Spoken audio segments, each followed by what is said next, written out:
ఈరోజు మార్నింగ్ క్లాస్లో మరొక నలుగురు కొత్త స్టూడెంట్స్తో ప్రేయర్ అండ్ మిల్లీ కంప్లీట్ అయిన తర్వాత నా క్లాస్లో వచ్చేసి చుడీ ప్యాంటు కొలతలతో ఎలా కట్ చేయాలో నేను ఆల్రెడీ నిన్న చూపించాను కదా. ఈరోజు క్లాస్లో వచ్చేసి నిన్న తీసుకున్న మెజర్మెంట్స్తో సేమ్ మెజర్మెంట్స్ని ఫాలో అవుతూ చుడీ ప్యాంటుని ఎలా కట్ చేయాలో చూపించాను. దానికి సంబంధించిన ఫుల్ వీడియో కావాలంటే ఛానల్లో ఉంది, ఒకసారి చెక్ చేయండి. నా క్లాస్లో ఏదైనా కట్ చేసి స్టిచ్ చేసి చూపించడం ఆలస్యం, ఇంకా అందరూ మొదలు పెట్టేస్తారు కట్ చేసుకోవాలి స్టిచ్ చేసుకోవాలి, ఫస్ట్ నేనే మిషన్ ఎక్కాలని చెప్పేసి. సో చూడండి నా స్టూడెంట్స్ ఎంత ఫాస్ట్గా ఎవరి వర్క్ వాళ్ళు చేసేసుకుంటున్నారు.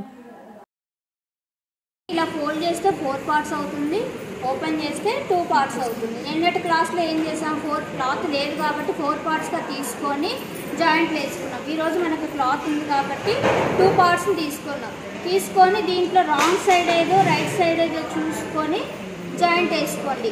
రైట్ స్టార్టింగ్లో రఫ్ చేయాలి, రఫ్ చేయకపోతే ఈ ప్లేస్ అనేది ఊడిపోతుంది. మళ్ళీ కింద కూడా రఫ్ చేసుకోండి, అప్పుడు క్రింద వైపున కూడా ఊడిపోకుండా ఉంటుంది. అలానే డబల్ స్టిచ్. ఇది కంప్లీట్ అయిపోయిన తర్వాత దీన్ని ఓపెన్ చేసేసుకొని రెండు వైపులా కూడా పైన బొందు ఎక్కించుకోవడానికి వీలుగా ఫస్ట్ ఈ క్లాత్ని ఇలా ఫోల్డ్ చేసి కుట్టుకుంటాం. పై వైపున వెడల్పుగా ఉంటుంది, క్రింద వైపున సన్నగా ఉంటుంది. మన బ్లౌజ్కి వేసిన డాట్స్కి ఉన్నట్లుగా డబల్ ఫోల్డింగ్ వేసుకోవాలి. ఒక ఫోల్డింగ్ వేసిన తర్వాత మరొక ఫోల్డింగ్ వేసుకొని స్టిచ్ వేయాలి.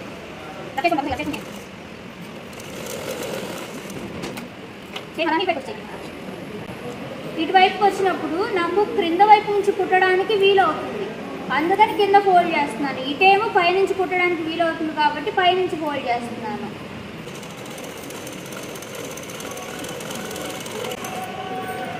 ఓకే, ఇది కంప్లీట్ అయిన తర్వాత ఇప్పుడు మనం బొందు ఎక్కించుకోవడానికి వీలుగా పట్టీ అనేది ఫోల్డ్ చేయాలి. మొత్తం ఎక్స్ట్రా క్లాత్ ఎంత పెట్టుకున్నాము, 2 ఇంచెస్ క్లాత్ అనేది పెట్టుకున్నాము. ఆ 2 ఇంచెస్లో ఒక 1/2 ఇంచ్ అయినా క్రింద వైపున ఖర్చు కోసం పోతుంది. ఇంకా మిగిలిన 1.5 ఇంచ్ అనేది ఇక్కడ పట్టి ఫోల్డ్ చేయడానికి అవుతుంది. అయితే మీరు తీసుకున్న ఈ క్లాత్లో పై వైపున అంచు ఉందనుకోండి, బోర్డర్ ఉందనుకోండి, దీన్ని సింగిల్ ఫోల్డ్ చేసుకుంటే సరిపోతుంది.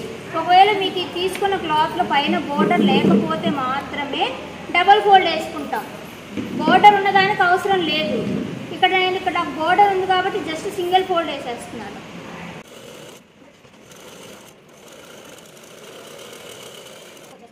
ఇలా మడత పెట్టినప్పుడు కరెక్ట్గా ఉందో లేదో అంటే ఈ 2 పార్ట్స్ అనేది ఈక్వల్ అవ్వాలి. ఇటువైపు ఉన్న పార్ట్ ఇటువైపు ఉన్న పార్ట్ ఈక్వల్ అయితేనే కింద వైపున కిస్తా ఉంటుంది కదా, ఆ ప్లేస్ ఈక్వల్గా వస్తుంది. కాబట్టి చూడండి ఇక్కడ 2 సమానంగా ఉన్నాయా లేవో చెక్ చేసుకోవాలి పార్ట్ ఫోల్డ్ చేసినప్పుడు. నిన్నటి క్లాస్లో మీకు ఫ్రంట్ బ్యాక్ ప్రిల్స్ వేయడం చూపిస్తాను కదా, ఈరోజు క్లాస్లో వచ్చేసి సైడ్ ప్రిల్స్ ఎలా వేయాలో చూపిస్తాను. దీనికి ఒక 2 పార్ట్స్ అనేది తగ్గింది కదా, ఇక్కడ 2 పార్ట్స్ తగ్గింది కదా, ఫస్ట్ ఈ 2 పార్ట్స్కి జాయింట్ వేసుకోవాలి. క్లాత్ని స్ట్రైట్ పీసు 2 కలిసేలాగా ఉండాలి. ఈ పార్ట్కి ఇది ఇక్కడ జాయింట్ చేస్తున్నామంటే ఈ వెనక పార్ట్ ఉంది చూసారా, వెనక పార్ట్కి దీనికి ఆపోజిట్లో ఇటు వేసుకోండి. అర్థమైందా? ఈ పార్ట్కి ఇది పైకి వస్తుంది, రెండో పార్ట్కి ఇలా వస్తుంది. ఇలా వస్తే మాత్రమే మీకు జాయింట్ అనేది కరెక్ట్గా వస్తుంది. ఫ్రంట్ రైట్ రాంగ్ ఏదో చూసుకొని జాయింట్ వేసుకోవాలి. ఇప్పుడు ఇది ఇలా పెట్టేసుకొని ఇప్పుడు దేనికి దానికి సపరేట్ చేసేయండి పార్ట్ని. స్టార్టింగ్లో రఫ్ చేయండి, రఫ్ చేసి అయితే స్టిచ్ చేయండి.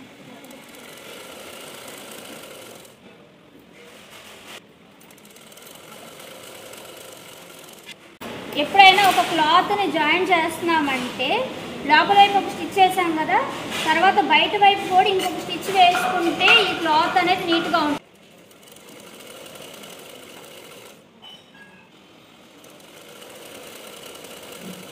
వస్తుంది క్లాత్ మనకి. ఇది వచ్చేసి కిస్తా పొడవు, నా రైట్ సైడ్లో ఉంది కదా కిస్తా పొడవు, ఇటువైపు మనకి కిస్తా పొడవు రాలేదు.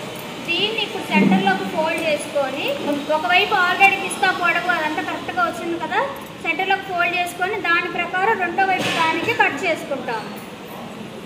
ఈక్వల్గా పెట్టుకోండి. క్రింద వైపున మన కటింగ్ ఉంది కదా ఇక్కడ, ఇవన్నీ ఈక్వల్గా పెట్టుకుంటే మీకు పై వైపున క్లాత్ని ఎంత కట్ చేయాలి, ఎంతవరకు ఫోల్డ్ చేయాలి అనేది ఈజీగా తెలుస్తుంది. ఇప్పుడు ఫోల్డ్ చేసిన తర్వాత చూసారా ఎంత క్లాత్ ఎక్స్ట్రా ఉందనేది ఇక్కడ అర్థమవుతుందా మీకు. ఆ క్లాత్ మొత్తాన్ని కింద ఫ్లోర్ పైన వేసుకొని కట్ చేస్తే నీట్గా ఉంటుంది.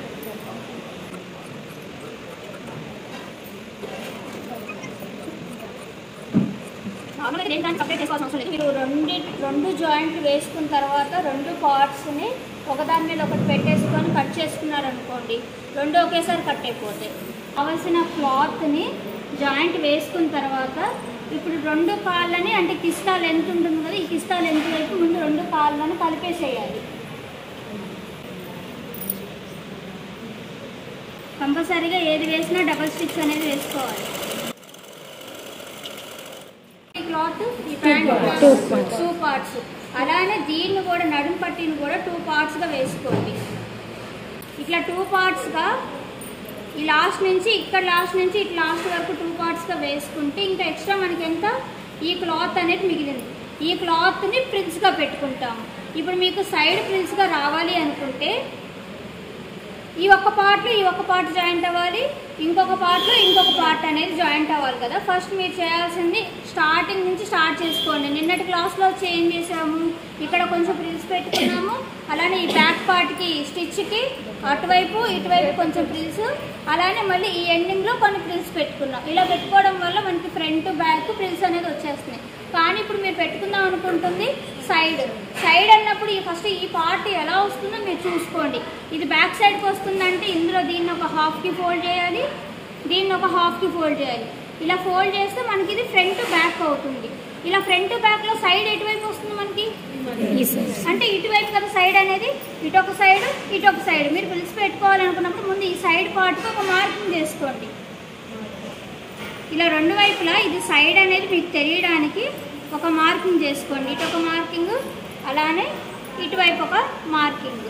ఇది సైడ్ పీస్ ఓపెన్ చేసేసుకొని సేమ్ అలానే ఇందులో కూడా ఒక పార్ట్ని ఓపెన్ చేసి స్టార్టింగ్ నుంచి పెట్టండి. స్టార్టింగ్ నుంచి పెట్టినప్పుడు కొలవండి ఒకసారి, ఈ పార్ట్ ఎక్కడి దాకా వస్తుందో చూసుకోండి. ఫస్ట్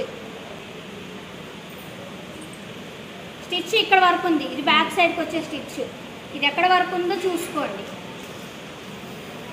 కాలి పార్టులో నాకు ఇంకా ఇంత క్లాత్ అనేది ఎక్స్ట్రా ఉంది. సో ఈ స్టిచ్ అనేది ఈ స్టిచ్ దగ్గరికి రావాలి, ఈ స్టిచ్ దగ్గరికి రావాలి. ఈ స్టార్టింగ్లో ఉన్నది స్టార్టింగ్లో అలాగే ఉంటుంది, కానీ ఈ మధ్యలో ఉన్న ఈ క్లాత్ ఉంటుంది చూసారా, ఇది ప్రిల్స్గా కన్వర్ట్ అవుతుంది. అర్థమవుతుందా? ఈ స్టిచ్ దగ్గరే ఉంటుంది, స్టార్టింగ్ అనేది స్టార్టింగే ఉంటుంది, కానీ ఇది ప్రిల్స్ లాగా వస్తుంది. సో ఇది ఎంత వస్తుందో చూసుకొని దాని ప్రకారం ప్రిల్స్ పెట్టుకోవాలి. స్టార్టింగ్లో మనం ఏ ప్రిల్స్ పెట్టము, ప్రిల్స్ పెట్టకుండా మధ్యలోనే పెట్టాలనుకుంటున్నాం కాబట్టి ఇటువైపు 4 ఇంచెస్ నుంచి స్టార్ట్ చేసుకోండి, ఇటు ఒక 4 ఇంచెస్కి ఎండ్ చేసేటట్లు, అంటే మధ్య స్టిచ్ నుంచి. ఓకే, ఇక్కడ ఒక 4 ఇంచెస్ అన్నట్టు ఒక మార్క్ చేస్తున్నాను, అలానే ఇక్కడ నుంచి ఒక 4 ఇంచెస్ అన్నట్టు మార్క్ చేసుకొని ఈ కొంచెం ప్లేస్లోనే మీ ప్రిల్స్ అన్నీ కవర్ అయిపోవాలి. క్లాత్ అంటే ఒరిజినల్గా ఇక్కడ వరకు వచ్చింది, అంటే ఇక్కడ స్టిచ్ చూసారా, ఈ స్టిచ్ వరకు ఈ క్లాత్ ఇక్కడ వరకు వచ్చింది. ఈ మిగిలిన క్లాత్ మొత్తాన్ని ప్రిల్స్గా పెట్టుకోవాలి. ఇక్కడ మనం ప్రిల్స్గా పెట్టుకోవడం కోసం ఎన్ని పార్ట్స్గా కావాలని చెప్పేసి ఇక్కడ డివైడ్ చేసుకున్నాను. ఈ పార్ట్లో ఇటువైపు ఒక పార్ట్ రావాలి, ఇటువైపు ఇంకొక పార్ట్ రావాలి. సో దానికోసం మీకు ఇక్కడ ఎక్స్ట్రా ఉన్న క్లాత్, ఇక్కడ నేను మార్కింగ్ పెట్టుకున్న దగ్గర నుంచి ఇక్కడ ఇదంతా ఎక్స్ట్రా ఉన్న క్లాత్, ఈ క్లాత్ను కూడా 2 పార్ట్స్గా డివైడ్ చేసుకోండి. ఎక్స్ట్రా ఉన్న క్లాత్ను కూడా అర్థమవుతుందా? 2 పార్ట్స్గా డివైడ్ చేసుకుంటే ఒక పార్ట్ ఇందులో ఒక పార్ట్కి ప్రిల్గా వచ్చేస్తుంది, ఇంకొక పార్ట్కి ప్రిల్గా వచ్చేస్తుంది. అంటే మనకి పర్ఫెక్ట్గా రావాలి అనుకుంటే దీన్ని ఇలా హాఫ్కి ఫోల్డ్ చేసి స్టిచ్ వరకు హాఫ్కి ఫోల్డ్ చేసుకొని ఇక్కడ ఒక మార్కింగ్,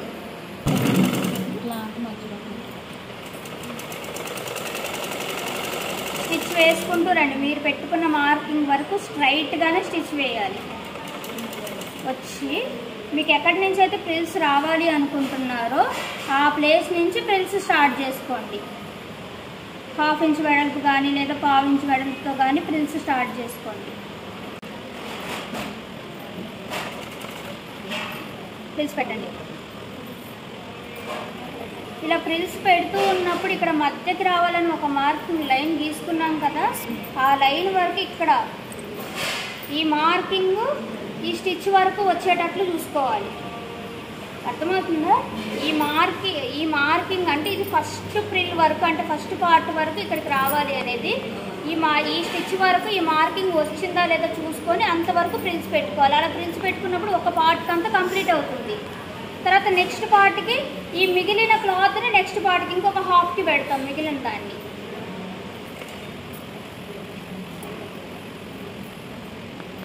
చెక్ చేసుకోండి. చెక్ చేసుకుంటే చూడండి నాకు ఈ మార్కింగ్ ప్లస్ ఈ స్టిచ్ వరకు ఇక్కడ ఒక పార్ట్కి కంప్లీట్ అయిపోయింది. తర్వాత ఈ మిగిలిన దాన్ని ఇక్కడ మీరు పెట్టుకున్న మార్కింగ్ లోపు ఇక్కడ కంప్లీట్ చేసుకోవాలి ప్రిల్ని.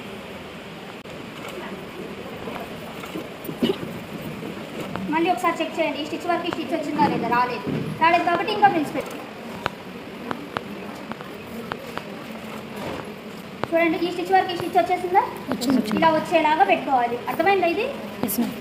ఇక్కడ వరకు మళ్ళీ స్టిచ్ వేసుకొని సేమ్ అలానే ఈ పార్ట్ కూడా ఈ పార్ట్కి ఒక 4 ఇంచెస్ అవుతారా, సేమ్ 4 అనే కాదు మీ ఇష్టం ఎన్ని ప్రిల్స్ వస్తాయి అన్ని ప్రిల్స్ అటు ఇటు మార్కింగ్ చేసుకొని ఎక్స్ట్రా ఉన్న క్లాత్ని దీనికంటే ఎక్స్ట్రా ఉన్న క్లాత్ని 2 పార్ట్స్గా డివైడ్ చేసుకొని అందులో ఒక పార్ట్కి ఒక హాఫ్ ప్రిల్స్ ఇంకొక పార్ట్కి ఇంకొక హాఫ్ ప్రిల్స్ అనేది పెట్టుకోవాలి.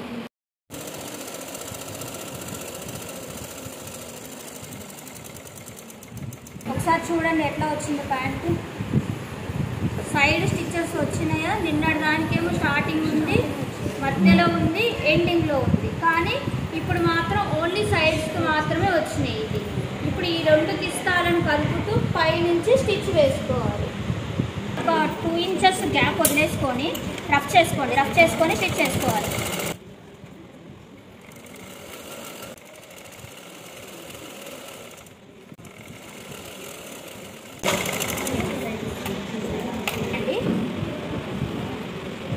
మీరు కింద వైపున ఏం చేస్తారంటే ఫస్ట్ ముందుగానే 1 ఇంచ్ అనేది ఫోల్డ్ చేసుకోండి. 1 ఇంచ్ మనం ఇక్కడ క్లాత్ ఎక్స్ట్రా పెట్టుకున్నాం కదా, సో ఆ 1 ఇంచ్ క్లాత్ని ఇక్కడ ఫోల్డ్ చేసుకుంటూ స్టిచ్ చేసుకోవాలి.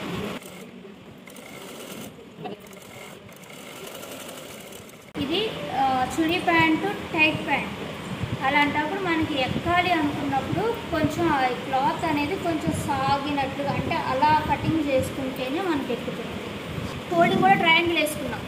ప్యాంట్ టైట్గా ఉంటుంది కాబట్టి మనం ఫోల్డింగ్లో ట్రయాంగిల్ వేసుకున్నాం. లేకపోతే నార్మల్గా 4 ఫోల్డింగ్స్ వేసేసుకొని కట్ చేసుకోవచ్చు. కానీ సాగదు కదా, క్లాత్ స్ట్రైట్గా ఉంటే సాగదు, ఇలా క్రాస్గా ఉంటే మాత్రమే సాగుతుంది. సో అందుకోసం ట్రయాంగిల్ వేసుకున్నాం మనం. అయితే నేను దీనికి ఏం చెప్పాను, కింద వైపున ఓపెన్స్ ఉంటాయని చెప్పాను. సో ఆ ఓపెన్ కోసం ఏం చేయాలంటే మీరు ఆల్రెడీ డ్రెస్సులు కుట్టారా మీరు? ఆ డ్రెస్ కుట్టిన దానికి మీరు స్కర్ట్స్ వేసారు కదా, సేమ్ యాజ్ ఇట్ ఈస్ ఇక్కడ కూడా స్కర్ట్ వేయాలి. అయితే స్కర్ట్ వేయాలి అంటే మీరు క్రింద వైపున స్కర్ట్స్ లాగా వేసుకోవాలి. కాబట్టి కింద నుంచి మీరు ఏం చేయాలంటే ఒక 5 ఇంచెస్కి మార్క్ 5 వేసుకోండి. ఓకేనా? హైట్ 5 ఇంచెస్కి మార్క్ చేసుకోండి. మన ఖాళీ లూజ్ ఎంత వచ్చింది? 5.5. సో ఆ 5.5కి ఈ 5 ఇంచెస్ హైట్ దగ్గర మార్క్ చేసుకోవాలి. ఓకేనా? ఇక్కడ నుంచి మీ ఖాళీ లూజ్ని స్టిచ్ చేసుకోవాలి. కంపల్సరీ రఫ్ చేస్తేనే మనం స్కర్ట్ వేసుకోగలం. రఫ్ చేసుకో ఎంత ఎక్స్ట్రా అయితే ఖర్చు కోసం పెట్టుకున్నారో అది స్టిచ్లోకి వెళ్ళిపోవాలి. నార్మల్గా అయితే జస్ట్ 1/2 ఇంచ్ మాత్రమే మనం ఖర్చు కోసం పెట్టేది. కానీ మనం కొత్తగా నేర్చుకుంటున్నారు కాబట్టి ఒక జస్ట్ 1 ఇంచ్ 1.5 ఇంచ్ ఎక్కువ పెట్టమన్నాను.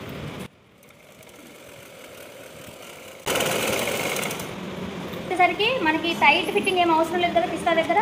సో నార్మల్గా కిస్తా దగ్గర వచ్చేసరికి సన్నగా వచ్చేటట్లు వేసుకోండి.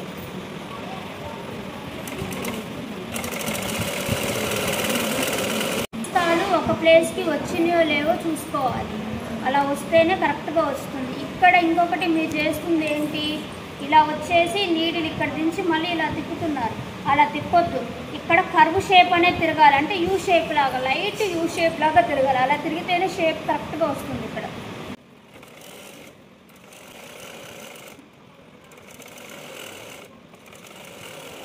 ఇక్కడ కూడా ఒక 5 ఇంచెస్ మార్క్ చేసుకోండి. Height 5 inches. ఇలా ఖాళీ లూజ్ ఎంత 5.5ని ఇక్కడ ఒక మార్కింగ్ తీసుకోండి. ఈ ప్లేస్లో ఇక్కడ స్టిచ్ రావాలి. స్కర్ట్స్ వేస్తాం. దానికోసం ఈ ఉన్న క్లాత్ మొత్తం లోపలికి ఫోల్డ్ అయిపోవాలి. మనం చిన్న ఖర్చు తీసుకుంటే చిన్న ఫోల్డింగ్స్ వచ్చాయి. కానీ ఖర్చు ఎక్కువ తీసుకున్నాం కాబట్టి ఈ ఖర్చు మొత్తం లోపలికి వెళ్ళేటట్లుగా ఫోల్డ్ చేసుకోండి. ఫస్ట్ చిన్నదే కాబట్టి స్కర్ట్ లెంత్ ఇక్కడ నుంచి క్రింద వైపుకి స్ట్రైట్గా వచ్చేటట్లు ఫోల్డ్ చేసుకున్నప్పుడు మీకు ఈజీగా ఉంటుంది.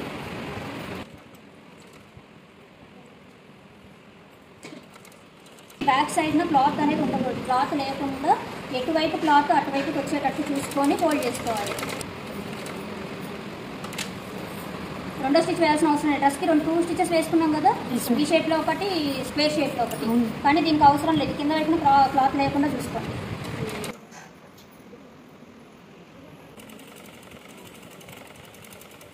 నా cutting and stitching class complete అయిన తర్వాత ఇక వాళ్ళు ఓన్గా కట్ చేసుకొని వాళ్ళే స్టిచ్చింగ్ చేసుకుంటున్నారు. ఇలా కట్ చేసి స్టిచ్చింగ్ చేసిన తర్వాత వాళ్ళు వాళ్ళ ప్యాంటుని వేసుకొని చూసుకుంటే ఎక్కడెక్కడ చేంజెస్ ఉన్నాయో తర్వాత ఫ్యూచర్లో అర్థమవుతుందని చెప్పేసి ఇలా వేసి చూపిస్తాను.